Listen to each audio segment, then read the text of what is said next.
সবাই চিনি পিরানে পীর দস্তগীর হজরত বড় পীর আব্দুল কাদের জিলানী রহমাতুল্লাহ আলাইহি। তিনি মস্ত বড় একজন আল্লাহর ওলি ছিলেন, পীর বুজুর্গ ছিলেন।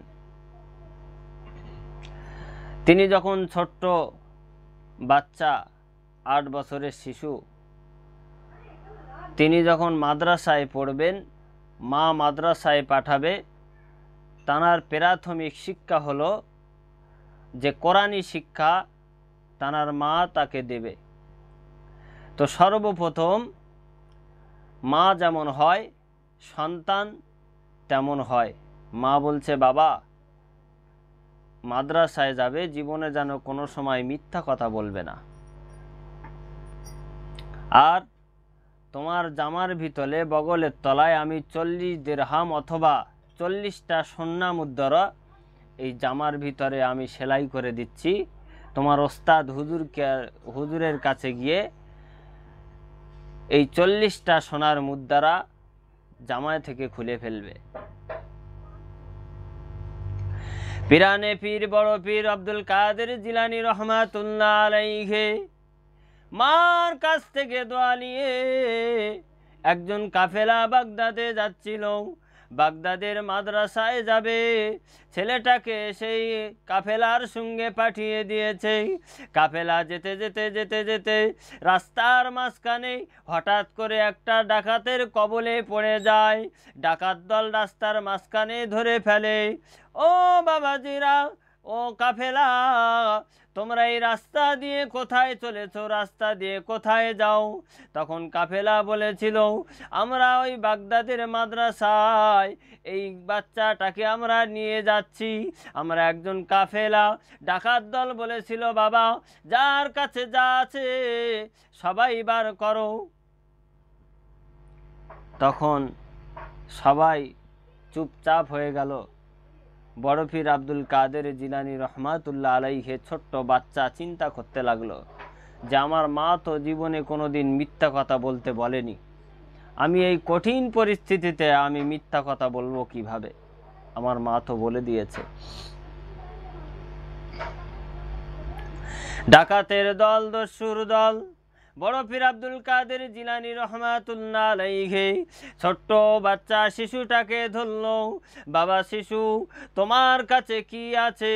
ও বাচ্চা, বড় পীর আব্দুল কাদের জিলানী রহমাতুল্লাহ আলাইহি বলল, আমার কাছে তেমন কিছু নেই, তবে আমার আম্মা জান মাদ্রাসায় পড়ার জন্য, আমার মাদ্রাসায় পড়ার জন্য কিছু খরচা আমাকে দিয়েছে। 40টা স্বর্ণ মুদ্রা আমার হাতের বগলের তলায় আমার মা সুইয়ার সুতো দিয়ে সেলাই করে দিয়েছে। ডাকাতের দল আশ্চর্য হয়ে গেছে যে আমরা জীবনে চুরি করেছি, ডাকাতি করেছি, কিন্তু কেমন একটা আমরা ছোট্ট শিশুকে পেলাম যে মিথ্যা কথা বলেনি, সত্য কথাটা বলে দিয়েছে, সে চাপতে পারেনি। নিশ্চয়ই এর ভিতরে যা শিক্ষা আছে আমাদের ভিতরে সেই শিক্ষাটা নাই, যার কারণে আমরা মানুষের উপর জুলুম আর অত্যাচার করেছি। কত মানুষের কাছ থেকে টাকা পয়সা ধন সম্পদ সব কিছু লুট করে নিয়েছি, কিন্তু এই ছোট্ট বাচ্চাটা আজ মিথ্যা কথা না বলে সত্যি কথাটা বলে দিয়েছে। তখন ডাকাতের দল ভাবছে যে কি আশ্চর্য, আরে আমি তোমাদেরকে ধরেছি, তোমরা সত্যি কথাটা বললে কেন? তোমাদের যে 40টা স্বর্ণ মুদ্রা তোমার কাছে আছে, তুমি সত্যি কথা বললে কেন? তখন বড় পীর আব্দুল কাদের জিলানী বলল যে আমার মা আমাকে বলে দিয়েছে জীবনে যেন কোনো সময় মিথ্যা কথা বলবে না, তাই আমার কাছে যা আছে আমি সত্যি কথাটাই বলে দিলাম। বড় পীর আব্দুল কাদের জিলানী রহমাতুল্লাহ আলাইহির সামনে ডাকাতের দল হাউ হাউ করে চোখের পানি ছেড়ে দিয়ে আল্লাহর দরবারে কাঁদতে লেগেছে। ও রব্বুল আলামিন, আল্লাহ পাক, আমরা এমন ছোট বাচ্চাটাকে, এমন শিশু বাচ্চাটাকে পেয়েছি, জীবনে কোনোদিন মিথ্যা কথা বলেনি, জামার তলায় জামায় সেলাই করে দিয়েছে মা 40টা সোনার মুদ্রা। আমরা ডাকাতি করব বলে আমরা বেরিয়েছিলাম, আমরা মানুষের কাছ থেকে ধন সম্পদ লুট করতে বেরিয়েছি, আমরা মানুষের কাছ থেকে অর্থ সম্পদ লুট করতে বেরিয়েছি, কিন্তু এতদিন মানুষের কাছে জুলুম অত্যাচার করতে বেরিয়েছি, এতদিন জুলুম অত্যাচার মানুষের কাছে করিয়েছি, কত ধন সম্পদ টাকা পয়সা নিয়ে কত মানুষের ক্ষতি করেছি। কিন্তু এই ছোট্ট বাচ্চাটা যদি আজ মিথ্যা কথা বলতো, তাহলে আমরা হয়তো এই বাচ্চাটাকে মারধর করে ওই সোনার মুদ্রাগুলোকে আমরা নিয়ে নিতে পারতাম। কিন্তু আল্লাহ রাব্বুল আলামিন, কি আশ্চর্য বিষয়, একটুকুনি ছোট্ট শিশু বাচ্চাটাও আমাদের সামনে কোনো মিথ্যা কথা বলল না। ও রাব্বুল আলামিন, আল্লাহ পাক আমাদেরকে আপনি হেদায়েত নসিব করুন। আল্লাহ পাক, জীবনে কোনোদিন আর মানুষের উপর জুলুম করব না, জীবনে কোনোদিন আর মানুষের উপর অত্যাচার করব না। এই ছোট্ট শিশুর হাতে হাত রেখে ডাকাতের দল ঈমানের কলেমা লা ইলাহা ইল্লাল্লাহু মুহাম্মাদুর রাসূলুল্লাহ সাল্লাল্লাহু আলাইহি ওয়াসাল্লাম ঈমানের কলেমা পড়ে নিয়ে মুসলমান হয়ে গিয়েছে। জোরে বলুন সুবহানাল্লাহ। বড় পীর আব্দুল কাদের জিলানী রহমাতুল্লাহ আলাইহি, তিনি টুকটুক করে যেতে যেতে বাবা একটা বাগদাদে মাদ্রাসায় হুজুরের কাছে গিয়ে পড়াশোনা শুরু করেন, পড়াশোনা আরম্ভ করেন।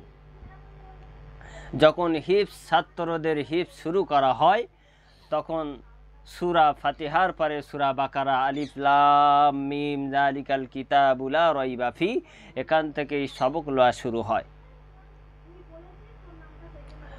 বড় পীর আব্দুল কাদের জিলানী রহমাতুল্লাহ আলাইহি যখন হুজুরের কাছে, ওস্তাদের কাছে সবক দেয়া শুরু করলেন, তখন সূরা ফাতিহার পরে বিসমিল্লাহির রহমানির রহিম, আলিফ লাম মিম যালিকাল কিতাবু লা রাইবা ফি হুদাল লিল মুত্তাকিন الذين يؤمنون بالغيب ويقيمون الصلاة ومما رزقناهم ينفقون والذين يؤمنون بما أنزل إليك وما أنزل من قبلك وبالآخرة هم يوقنون। সবক দেয়া যখন শুরু করেছে, ওস্তাদের কাছে এক পারা নয়, দুই পারা নয়, তিন পারা নয়, একটানা 18 পারা পিরানে পীর দস্তগীর হযরত আব্দুল কাদের জিলানী রহমাতুল্লাহ আলাইহি 18 পারায় গিয়ে থেমে গিয়েছে। জোরে বলুন সুবহানাল্লাহ। বাবা, শিশু এতরা পড়া কোরআন শরীফ একসঙ্গে এতরা সবক দিয়েছ, কোথার থেকে মুখস্থ করে রেখেছ? পিরানে পীর হযরত বড় পীর আব্দুল কাদের জিলানী রহমাতুল্লাহ আলাইহি বলেন, আমার মায়ের গর্ভে যখন আমি ছিলাম, আমার মা পবিত্র কোরআন শরীফটা খুলে তেলাওয়াত করত, পড়ত, যার ফলে আমি আমার মায়ের গর্ভে থাকাকালীন একটানা 18 পারা মুখস্থ করে নিয়েছি। জোরে বলুন সুবহানাল্লাহ। সুবহানাল্লাহ। বড় পীর আব্দুল কাদের জিলানী রহমাতুল্লাহ আলাইহি মাদ্রাসায় পড়াকালীন পড়তে পড়তে একদিন কোনো এক সময়ে বাবা এত ক্ষুধার যন্ত্রণা পেটে চলে গেল। বাবা ক্ষুধার যন্ত্রণায় আর ভালোভাবে দাঁড়াতে পারছে না, নিজের শরীরে আর ভালো ক্ষমতা পাচ্ছে না, দুর্বল হয়ে পড়েছেন বাবা। দুর্বল হতে হতে বসে পড়ল, চোখ দুটো অন্ধকার হয়ে আসলো, কোনো জায়গায় কোনো দানা পরিমাণ খাওয়ার খাদ্য খুঁজে পাচ্ছেন না। এমন অসহায় হয়ে চিন্তা করতে লাগলেন। মসজিদে নামাজের জামাত শুরু হয়ে গেল। নামাজের জামাতের পরে, নামাজ আদায়ের পরে আমি চলে যাব ওই পাহাড়ের কিনারায় গিয়ে, আমি ওই পাহাড়ের কিনারায় গিয়ে আমি ঘাস খেতে শুরু করব। কিন্তু বাবা, নামাজের জামাত যখন শেষ হয়ে গেল, আস্তে আস্তে গুটি গুটি পায়ে পায়ে গিয়ে পাহাড়ের চূড়ায় দাঁড়িয়ে দেখে কিছু মানুষ আমার আগে আগে ঘাস খেতে শুরু করে দিয়েছে। জোরে বলুন না সুবহানাল্লাহ। বড় পীর আব্দুল কাদের জিলানী রহমাতুল্লাহ আলাইহি চিন্তায় পড়ে গেলেন। যা আমি মনে করেছিলাম হয়তো আমি একা ক্ষুধার্ত, আমার থেকে এরা আরো বেশি ক্ষুধার্ত না হলে আর আমার আগে এরা ঘাস খেতে শুরু করে। চিন্তা করতে লাগলেন। আল্লাহ রাব্বুল আলামিন বলেছেন যে আমি যখন মানুষকে পরীক্ষায় ফেলব তখন ক্ষুধা দিয়ে তাকে পরীক্ষা করব, তখন তাদেরকে শরীরের কোনো রোগ ব্যাধি দিয়ে আমি পরীক্ষা করব। তা আল্লাহ হয়তো আমার এটা পরীক্ষা রেখে দিয়েছে, যার জন্যে আমি আজকে এ ঘাস যদি আমি খেতে যাই তাহলে যারা ঘাস খেতে শুরু করেছে বা খাচ্ছে তাদের হয়তো কম পড়ে যেতে পারে।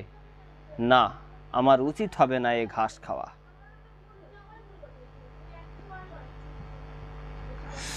ওখান থেকে ফিরে চলে এলেন। ফিরে চলে এসে আবার নিয়মিত মাদ্রাসায় পড়াশোনা শুরু করলেন। একদিন চলে যায়, দুদিন চলে যায়, 3 দিন চলে যায়। যেতে যেতে যেতে যেতে বাবা 10 দিন পার হয়ে গেল। ক্ষুধার যন্ত্রণা আর সহ্য করা যায় না। মসজিদের মুয়াজ্জিন আযান দিয়েছে, আযানের পরে জামাত শুরু করা হবে।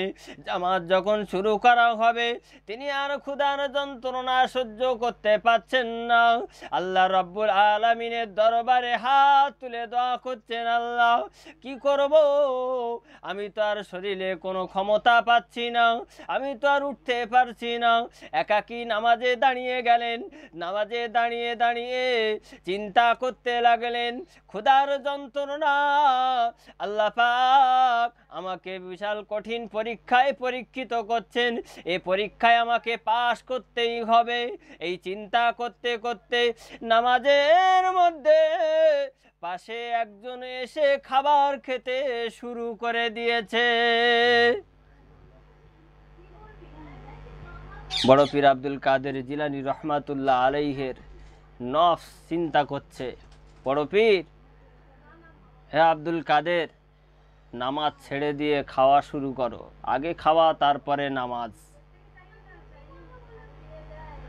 মন চিন্তা করছে যে নামাজ ছেড়ে দিয়ে কখনো খাওয়া যায়, আগে নামাজটা শেষ করি তারপরে খাওয়া যাবে পরে। বড় পীর আব্দুল কাদের জিলানী রহমাতুল্লাহ আলাইহি আবার চিন্তা করতে লাগলেন যে খাদ্যটা তো আমার নয়, এ খাদ্যটা তো অন্য লোকের, ফলে এ খাদ্য আমার খাওয়া যাবে না। ক্ষুধার যন্ত্রণা পেটে রেখেই নামাজটা সমাপ্ত করে আস্তে আস্তে মসজিদ থেকে বাইর হয়ে যাচ্ছে। যে মানুষটা খাদ্য খাচ্ছিল আস্তে আস্তে ওই শিশুটার দিকে গিয়ে বলছে, ও বাবা ছোট শিশু, তুমি কোথায় চলে যাও? এখানে বাবা আব্দুল কাদের বলে কেউ আছে যে লেখাপড়া মাদ্রাসায় ভর্তি হতে এসেছে, মাদ্রাসায় শিক্ষা করতে এসেছে।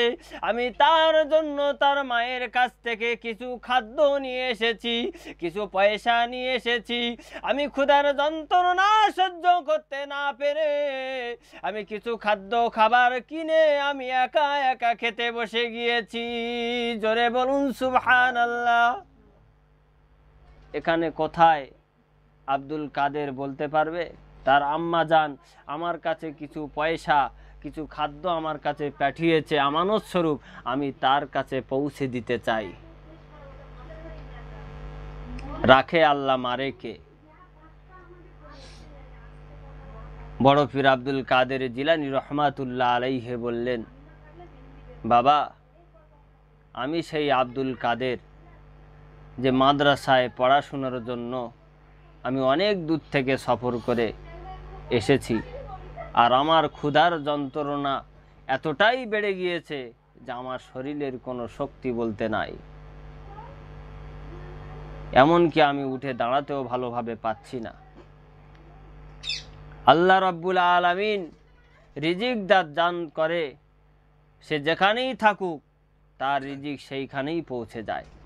ওমা মিন দাব্বাতিন ফিল আরদি ইল্লা আলাল্লাহি রিজকুহা। আল্লাহ রাব্বুল আলামিন রিজিকের দায়িত্ব নিয়েছেন। ফলে যত মানুষ জীবজন্তু পৃথিবীতে আছে, একটা পিপিলিকা যখন মাটিতে চলে তার খাদ্য খোরাক কিভাবে হবে, সেজন্য আল্লাহ তার ব্যবস্থা করে দিয়েছেন, তারও রিজিকের ব্যবস্থা করে দিয়েছেন। জোরে বলুন সুবহানাল্লাহ। আব্দুল কাদের সেই তার মার পাঠানো আমানত স্বরূপ তিনি গ্রহণ করে তিনি খাদ্য গ্রহণ করলেন। কতটা ত্যাগ স্বীকার করতে হয়েছে, তারপরে তারা আল্লাহর প্রিয় বান্দা হতে পেরেছে। আমাকে আপনাকে সেই ত্যাগ স্বীকার করতে হবে। আল্লাহ রাব্বুল আলামিন পীর ওলির দরজা এখনও খুলে রেখেছেন, কিন্তু নবীর দরজা আল্লাহ বন্ধ করে দিয়েছে। এই দুনিয়াতে নবী আর আসবে না।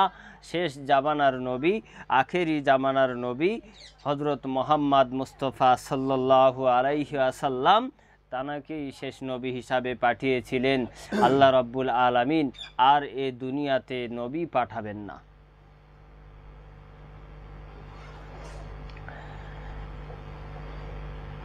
এই দুনিয়াটা এমন একটা সময়, জালেম বাদশার সময় এসে গেছে। আপনারা সকলেই দেখছেন, বর্তমানে আই লাভ মোহাম্মদ উত্তরপ্রদেশের কোনো একজন ব্যক্তি আই লাভ মোহাম্মদ লিখেছে বিশ্ব নবী দিবসের সময়। তিনি একটা পোস্টার মেরেছিল, আই লাভ মোহাম্মদ মানে আমি নবী সাল্লাল্লাহু আলাইহি সাল্লামকে ভালোবাসি, এইটা লিখেছে বলে তার নামে এফআইআর করেছে আর তাকে জেলখানায় ভরে দিয়েছে। আর তার বিরুদ্ধে কিছু যুবক আন্দোলন করতে গিয়েছে বলে মাথা ফাটিয়ে তাদেরকে এত জখম করা হয়েছে, মারধর করা হয়েছে যে তাদের আর উঠতে সাহস হচ্ছে না, হাসপাতালে ভর্তি আছে। বর্তমান যুগে আপনি নবীকে ভালোবাসেন এটা ইজহার করতে পারবেন না। যেদিকে যাবেন আপনি মার খেতে হবে। আপনি যদি বলেন যে আমি নবীকে ভালোবাসি, আপনাকে দাড়ি ছিঁড়ে নেবে, আপনাকে চড় মারবে, আপনাকে বিভিন্ন দিক দিয়ে হেনস্থা করবে, আপনার মাথার টুপি খুলে নেবে।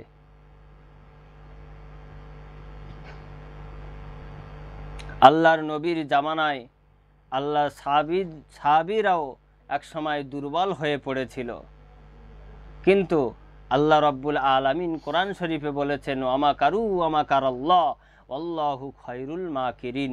তোমরা কোনো সময় কৌশল করতে যেও না, তোমাদের কৌশল যেখানেই শেষ হবে আমি আল্লাহ আমার কৌশল সেখান থেকেই শুরু হবে। জোরে বলুন সুবহানাল্লাহ। আল্লাহর নবীর প্রিয় সাহাবী হযরত উসমান রাদিয়াল্লাহু তাআলা আনহু, তিনি এমন অত্যাচারের সময় হয়ে গিয়েছে, তানার উপর এমন অত্যাচার শুরু হয়ে গিয়েছে, তিনি আর সহ্য করতে পারলেন না। রাসূলুল্লাহ সাল্লাল্লাহু আলাইহি ওয়াসাল্লামকে বললেন, ইয়া রাসূলুল্লাহ সাল্লাল্লাহু আলাইহি ওয়াসাল্লাম, আমরা আর এই অত্যাচার সহ্য করতে পারছি না। কাফেররা আমাদের উপর অত্যাচার শুরু করে দিয়েছে, আমাদেরকে বাজারে যেতে দিচ্ছে না, আমাদেরকে দোকানের কোনো মাল কিনতে দিচ্ছে না, আমাদের সঙ্গে ওঠা বসা করছে না, আমাদের সঙ্গে কথাবার্তা বন্ধ করে দিয়েছে, সমস্ত কিছু কাফেররা বয়কট করে দিয়েছে। ইয়া রাসূলুল্লাহ সাল্লাল্লাহু আলাইহি ওয়াসাল্লাম, আমরা সহ্য করতে পারি না। উসমান রাদিয়াল্লাহু আনহু রাসূলুল্লাহ সাল্লাল্লাহু আলাইহি ওয়াসাল্লামকে বলার সঙ্গে সঙ্গে রাসূলুল্লাহ সাল্লাল্লাহু আলাইহি ওয়াসাল্লাম বললেন, ও বাবা উসমান, তুমি এখান থেকে সফর করো, এখান থেকে সফর করে অন্য দূর দেশে চলে যাও, সিরিয়ায় চলে যাও। 16 জন পুরুষ আর 4 জন মহিলাকে নিয়ে সর্বপ্রথম উসমান রাদিয়াল্লাহু তাআলা আনহু তিনি কি করেছিলেন, দুটো জাহাজে করে বন্দরে করে তিনি জাহাজে করে সফর করেছিলেন। সফর করার পরে কাফেরেরা খবর পেয়েছিল যে আল্লাহর নবীর সাহাবীরা সফর করে রুশ দেশে পাড়ি দিয়েছে। আল্লাহর নবীর সাহাবীরা লুকিয়ে চলে গিয়েছে। আল্লাহর নবীর সাহাবীদেরকে কিভাবে জব্দ করা যায়, এই ইসলামটাকে প্রচার করতে দেওয়া যাবে না।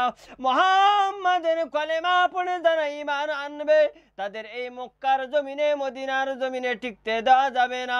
মক্কার জমিনে মদিনার জমিনে তাদেরকে বয়কট করা হবে, তাদের সঙ্গে কোনো লেনদেন করা হবে না, তাদের সঙ্গে কোনো কথাবার্তা বলা হবে না, তাদেরকে লেনদেন করা হবে না, তাদের সঙ্গে কোনো ব্যবহার আচার করা হবে না। উসমান রাদিয়াল্লাহু আনহু তিনি হিজরত করেছিলেন। সেই যুদ্ধের সময়ে এমন পরিস্থিতিতে পড়ে গিয়েছিলেন যে নবীর মর্যাদা এমন ছিল যে আল্লাহর দরবারে হাত তুলতে বাকি ছিল, কিন্তু আল্লাহ সাহায্য দেরি হয়নি। আল্লাহ রাব্বুল আলামিন সাহায্য করতে দেরি করেনি। রাসূলুল্লাহ সাল্লাল্লাহু আলাইহি ওয়াসাল্লাম সাহাবীদেরকে নিয়ে যখন যুদ্ধে নেমেছেন তখন যুদ্ধে আল্লাহ রাব্বুল আলামিনের কাছে হাত তুলে দোয়া করেছিলেন, হে রাব্বুল আলামিন, আল্লাহ আমি এই যুদ্ধে মনে হয় আমার সাহাবীদেরকে নিয়ে হেরে যাব, আল্লাহ আপনি সাহায্য পাঠান। আল্লাহ রাব্বুল আলামিনের দরবারে হাত তুলতে দেরি হয়েছে, কিন্তু আল্লাহ রাব্বুল আলামিন ফেরেশতাদেরকে নামিয়ে কাফেরদের পরাজয় করতে দেরি হয়নি। জোরে বলুন সুবহানাল্লাহ। সেই নবীর মর্যাদা এমন ছিল।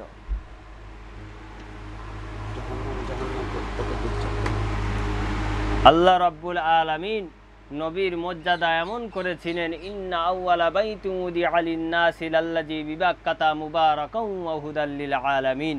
যে কাবা শরীফের দিক আমরা মুখ করে নামাজ আদায় করি, সেই কাবা শরীফ আল্লাহ রাব্বুল আলামিন তিনি তানার হাবিব বাইতুল মুকাদ্দাস সর্বপ্রথম কাবা ছিল।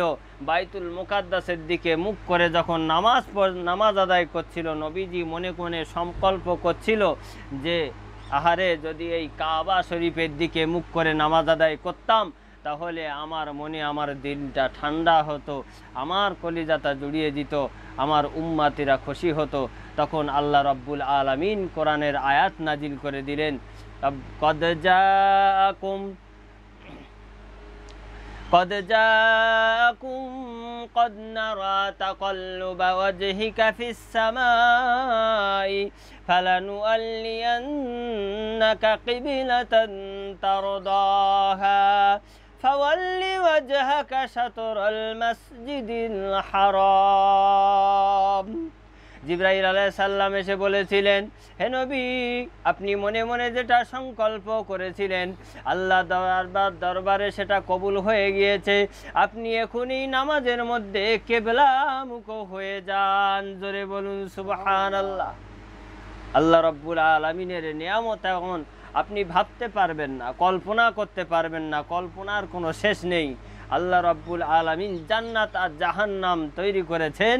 এই বিরাট জাহান্নামটা আপনি শুনলে অবাক হয়ে যাবেন। আল্লাহ রাব্বুল আলামিন এই জাহান্নাম সম্পর্কে বলেছেন, জান্নাত আর জাহান্নাম দুটো জিনিস আল্লাহ সৃষ্টি করেছেন। এই মানুষের বিচারের পরে মানুষের নেক আর পাপের ফলে মানুষ জাহান্নামে যাবে, জান্নাতে যাবে। তা আল্লাহ রাব্বুল আলামিন এই জাহান্নামটাকে এমনভাবে সৃষ্টি করেছেন যে মানুষের আযাবটাকে কল্পনা করতে পারবেন না। কিতাবে এসেছে এই পৃথিবীতে যত মানুষ আছে এবং থাকবে সব মানুষ মিলে একটা মানুষের উপর যদি অত্যাচার করে তাহলে আল্লাহর জাহান্নামের আযাবের সমতুল্য হবে না। সর্বপ্রথম আমরা একটু জেনে নিই, জান্নাতের সর্বপ্রথম যিনি দায়িত্বে আছেন সেই ফেরেশতাটির নাম হলো মালেক ফেরেশতা। জানার এক কাঁধ থেকে অপর কাঁধ পর্যন্ত একটা উড়ন্ত পাখির 1000 বছর পর্যন্ত সময় লাগবে। দেখতে যেমন কদাকার কুচ্ছিরি সেরকম ভয়ঙ্কর। আল্লাহ রাব্বুল আলামিন বিচারের পরে কোনো একজনকে জাহান্নামে ফেলবে, যাও একে জাহান্নামে নিয়ে যাও। ফেরেশতারা টেনে টেনে টেনে টেনে জাহান্নামের দরজায় নিয়ে যাবে। নিয়ে গিয়ে দেখবে যে বিরাট ভয়ঙ্কর ফেরেশতা জাহান্নামের দরজায় দাঁড়িয়ে আছে, যার এক কাঁধ থেকে অপর কাঁধ পর্যন্ত একটা উড়ন্ত পাখির 1000 বৎসর পর্যন্ত সময় লাগবে। ওইখান থেকে ধাক্কা মেরে ফেলে দেবে, শূন্যে ঝুলতে থাকবে। শূন্যে 500 বছর ঝোলার পরে একটা অন্য স্তরে গিয়ে পৌঁছাবে। সেখানে গিয়ে দেখবে যে বিরাট ফেরেশতা জাহান্নামের দরওয়াজায় দাঁড়িয়ে আছে, যার এক কাঁধ থেকে অপর কাঁধ পর্যন্ত আবার 1000 বৎসর পর্যন্ত উড়ন্ত পাখির সময় লাগবে। এত প্রকাণ্ড দেখতে, কদাকার আর কুচ্ছিরি ভয়ঙ্কর দেখতে। হে জাহান্নামী বলবে, আল্লাহ এ জাহান্নামের আযাব আমি আর সহ্য করতে পারছি না, আল্লাহ এই জাহান্নাম থেকে আমাকে মুক্তি দেন, আল্লাহ আমাকে আর আযাব দেবেন না। সর্বপ্রথম মালিক ফেরেশতার কাছে আরজ করে বলবে, ও আল্লাহর ফেরেশতা, আপনি আমাদের উপর একটু দয়া পরবশ হয়ে আল্লাহর জাহান্নামের আযাব কিছুটা লাঘব করুন। মালিক ফেরেশতা রাগান্বিত হয়ে বলবে, দুনিয়ায় যখন গুনার কাজ করেছিলে, দুনিয়ায় যখন পাপের কাজ করেছিলে, দুনিয়ায় যখন বুক ফুলে চলেছিলে, আল্লাহর কথা তো স্মরণ করনি, আল্লাহর এই জাহান্নামের কথা কি তোমাদেরকে কেউ শোনায়নি? আল্লাহর এই জাহান্নামের ভয়ঙ্কর আযাব তোমাদের কি কেউ শোনায়নি? তখন তারা বলবে, হ্যাঁ আমাদেরকে শোনানো হয়েছিল, কিন্তু আমরা তখন তো বিশ্বাস করিনি। তখন মালিক ফেরেশতা উত্তর করবে, যখন বিশ্বাস করুনি, এখন এই পাপের ফল আল্লাহর এই জাহান্নামে তোমরা ভোগো, আল্লাহর এই জাহান্নামের আযাব তোমরা পাও, পেতে থাকো, কিয়ামত পর্যন্ত তোমাদের আযাব হবে, তারপরে আবার হিসাব হবে, তারপরে আবার ফের জাহান্নামে তোমাদেরকে চিরস্থায়ী করে দেওয়া হবে। মালিক ফেরেশতা কোনো উত্তরও করবেন না। আবার কিছু বছর পরে আল্লাহর দরবারে ডাইরেক্ট আরজ করবেন, ও রব্বুল আলামিন, আল্লাহ পাক, দুনিয়াতে থাকতে আমরা এসব কিছু জানতাম না, আমাদেরকে কেউ এসব কিছু শোনায়নি, আমরা এসব কিছু জানিনি, জাহান্নামের এত আযাব আমরা সহ্য করতে পারছি না। রব্বুল আলামিন, আল্লাহ পাক, আমাদের সকলকে জাহান্নামের আযাব থেকে হেফাজত করো। আল্লাহ রব্বুল আলামিন গম্ভীর স্বরে উত্তর দিয়ে বলবেন, হে হতভাগা বান্দা, চুপ করো, এখন জাহান্নামের মধ্যে তোমরা এখন জাহান্নামের আযাব ভোগ করো, কেননা দুনিয়াতে থাকতে তোমরা আমাকে ভয় করে চলোনি, তোমরা তোমাদের ইচ্ছা মতো বুক ফুলিয়ে দুনিয়াতে চলেছ, তোমরা দুনিয়াতে টাকা পয়সা ধন দৌলতের মায়ায় পড়ে তোমরা আমার ইবাদত করোনি, তোমরা আমার ইবাদত করোনি, তোমরা আখিরাতকে বিক্রয় করে দিয়েছিলে। আল্লাহ রাব্বুল আলামিন কোরআন শরীফে বলেন, উলাইকাল্লাযীনা ইশতারাউল হায়াতাদ দুনিয়া বিল আখিরাহ, দুনিয়ার পরিবর্তে আখিরাতকে বিক্রয় করে দিয়েছিল।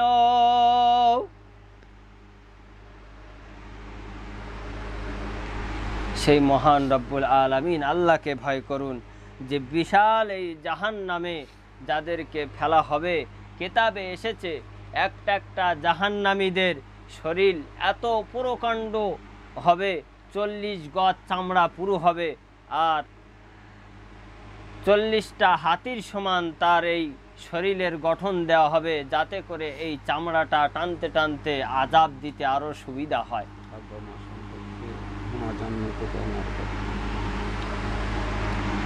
আল্লাহ রাব্বুল আলামিন এই জাহান্নামটাকে এমন ভয়ঙ্কর বানিয়েছেন,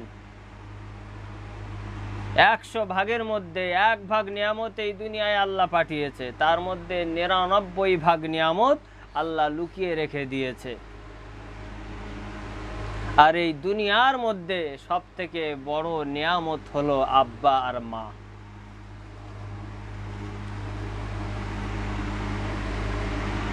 মা যদি হাত তুলে, আল্লাহ রাব্বুল আলামিন আর এই মা দোয়ার মাঝখানে কোনো ফাঁকা থাকে না, ডাইরেক্ট আল্লাহর দরবারে মায়ের দোয়া কবুল হয়ে যায়। জোরে বলুন সুবহানাল্লাহ।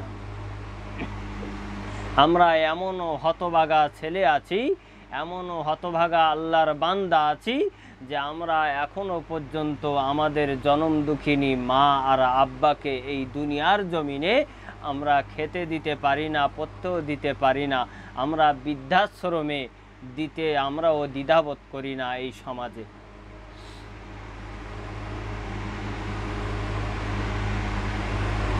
যে মার জন্য জান্নাত আর যে মার জন্য জাহান্নাম, যে আব্বার জন্য জান্নাত আর জাহান্নাম, সেই মা আব্বার সকলের খেদমত এই দুনিয়ার জমিনে সব থেকে বড় নেয়ামত জিনিস। যাদের মা চলে গেছে, আব্বা চলে গেছে, তারাই জানে এই দুনিয়ার জমিনে কত বড় নেয়ামত তারা হারিয়ে ফেলেছে।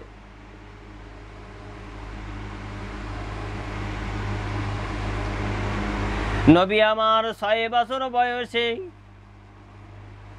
যখন তিনি মায়ের গর্ভে ছিলেন, আব্বাজানকে হারিয়েছিলেন। 6 বছর বয়সে ছোট্ট সময় যখন তিনি হাঁটতে শুরু করেন, আম্মাজানের সঙ্গে বললেন, আম্মাজান, আমার আব্বাজান কোথায়, আব্বাজান কোথায়? যখন তাকে কোনো রকম ভাবে বোঝানো যাচ্ছে না, দাদা আব্দুল মুত্তালিবের কাছে মা আমিনা গেলেন। মা আমিনা বললেন, আব্বাজান, আপনার পোতাকে বোঝান, আপনার পোতাকে কোনো রকম ভাবে আমি বোঝাতে পারছি না। তোমার আব্বাজান অনেক দূরে চলে গেছে, অনেক দূরে আছে, তোমার আব্বাজানকে দেখতে চেও না, তোমার আব্বাজানকে তুমি দেখতে পাবে না। আব্দুল মুত্তালিব খুব বুদ্ধিমান মানুষ ছিলেন, তিনি বলেছিলেন, ও আমিনা, তুমি চলে যাও তোমার বাপের বাড়িতে, তোমার বাপের বাড়িতে গেলে হয়তো আব্বাজানের কথা ভুলে যাবে। মা আমিনা ছোট্ট শিশুকে নিয়ে বাপের বাড়িতে চলে গেলেন। বাপের বাড়িতে গিয়ে ঘুরে আসার পথে কোনো রকম ভাবে আব্বাজানের কথা তিনি ভোলেন না। মক্কা আর মদিনার মাঝখানে এসে আব্বাজান আব্বাজান করতে থাকে। তখন মা আমিনা বলেছিলেন, ও বাবা শিশু মুহাম্মদ, ওইখানে ওইখানে দেখা যায়, ওইখানে তোমার আব্বাজান জনমের মতো শুয়ে আছে, চিরনিদ্রায় ঘুমিয়ে আছে, যাও তোমার আব্বাজানের সঙ্গে একটু কথা বলে এসো। নবী মুহাম্মদ সাল্লাল্লাহু আলাইহি ওয়াসাল্লাম টুকটুক করে হেঁটে হেঁটে যেতে যেতে আব্বাজান আব্দুল্লাহর কবরের ধারে গিয়ে হাত তুলে আল্লাহর দরবারে দোয়া করে আর বলে, ও আব্বাজান, ও আব্বাজান, আপনাকে দুনিয়ার জমিনে কোনোদিন দেখি নাই। ছোট ছোট শিশুরা যখন খেলা করে, আমার সাথীরা যখন খেলতে যায়, আমার সাথীদের খেলানো শেষে তাদের গায়ের ধুলোবালিগুলো তাদের পিতা এসে ঝেড়ে তাদের কোলে নিয়ে তাদের বাড়ি চলে যায়, কিন্তু আমি আজকে আপনার কেন দেখতে পাই না? আব্বাজান, একটা বারের জন্য আমার সঙ্গে একটু দেখা করুন, আপনার সঙ্গে একটু কথা বলবো। কোনো রকম ভাবে আব্বাজান দেখা দিল না। অবশেষে অসহায় হয়ে নিরাশ হয়ে আম্মাজানের কাছে ফিরে এসে দেখে আম্মাজান চিরনিদ্রায় ঘুমিয়ে রয়েছে। ও আম্মাজান, আম্মাজান, আপনি উঠে পড়ুন, আমরা বাড়িতে যাব। আব্বাজানের সঙ্গে দেখা করতে এসেছিলাম, কিন্তু আব্বাজান আমার সঙ্গে কোনো দেখা করলো না। আম্মাজান, বাড়ি চলুন, আর ঘুমিয়ে থাকবেন না, যা বলার উম্মে আইমানকে বলে গিয়েছে। ও উম্মে আইমান, আর মনে হয় এখানে আমি আর বাঁচবো না, চিরনিদ্রায় চলে যাব। তবে আমার শিশু মুহাম্মদকে দাদা আব্দুল মুত্তালিবের হাতে তুলে দিয়ে দিও, যেন কোনো ক্ষতি না হয়। উম্মে আইমান বলে, বাবা মুহাম্মদ, তোমার আম্মাজান চিরনিদ্রায় ঘুমিয়ে গেছে, আর কোনোদিন জাগবে না, আর কোনোদিন মুহাম্মদ বলে ডাকবে না, আর কোনোদিন ছোট শিশু মোস্তফা বলে আর ডাকবে না। এই দুনিয়ার জমিন থেকে তোমার আম্মাজানও বিদায় নিয়েছে। তুমি জেদ করে চলে এসেছিলে আব্বাজানের কাছে, কিন্তু আব্বাজানের সঙ্গে তোমার দেখা হলো না, আবার তোমার আম্মাজান চিরনিদ্রায় ঘুমিয়ে গেছে।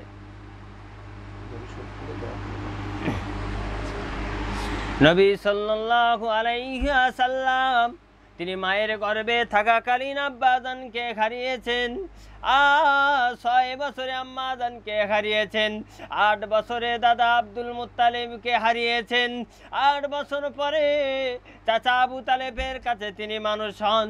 চাচা আবু তালেবের কাছে মানুষ হওয়ার পরে চাচা আবু তালেব যখন ইন্তেকাল করবেন, মৃত্যু শয্যায় যখন শহীদ আছেন, তখন চাচা আবু তালেবকে বলেছিলেন, চাচা যান, আপনি একটা বারের জন্য ঈমানের কলেমা পড়ে যান। চাচা আবু তালেবের কাছে আবু জেহেল গিয়ে বলেছিল যে ঈমানের কলেমা তুমি এখন পড়ো না। আবু জেহেল যখন বলেছিল, আবু তালেব তখন ওই মৌতের সময় নবীজির কথা শুনলেন না, তিনি কলেমা আর কোনো মতে কোনো রিকোয়েস্টে কলেমা পড়লেন না।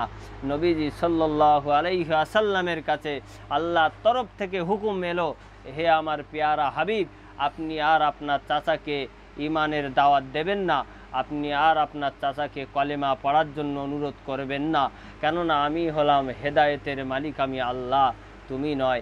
সেজন্য আল্লাহ রাব্বুল আলামিন আমাদের সকলকে হেদায়েত নসিব করুক, যেন আল্লাহ আমাদের সকলকে ঈমানের কলেমা পড়তে পড়তে মউত নসিব করেন। সকলে বলি আমিন। ওয়া আখিরি দাওয়ানা আলহামদুলিল্লাহি রাব্বিল আলামিন।